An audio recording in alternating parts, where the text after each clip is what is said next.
Hi everyone, and welcome to this new page I've created, Go Green with Yasmeen. Essentially, this is a page that aims to raise awareness about toxin-free living, natural living, green products, and to offer alternatives in order to essentially work with these toxins in our lives and make our spaces healthier and safer for us to live in.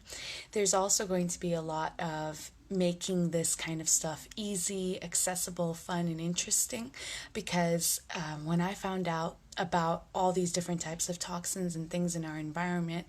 it took a lot of researching and looking into this stuff, but I also found out that it's pretty easy. It's pretty easy to counter this stuff. A lot of this stuff you can make on your own at home, and it also just takes a little bit of direction and understanding in order to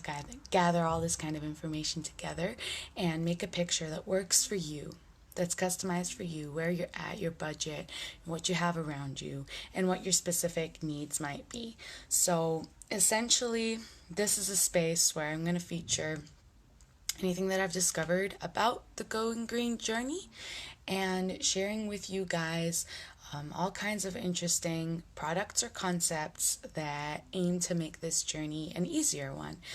This is essentially the basics for the transition. So if you're interested in going green in any way, for example, reducing your plastic waste or working on the amounts of toxins in your toiletries, perhaps you want a more natural approach, or even if you want cleaning products for the house that are safer for our health. These things, obviously affect our respiratory system and all our organs. So any of these transitions, if you're looking to take a new sustainable path or do things in a healthier, cleaner way, well, watch this space because there's going to be a lot more going on, and I hope to share what I've learned with you and hopefully bring you something that you can use and that you can value.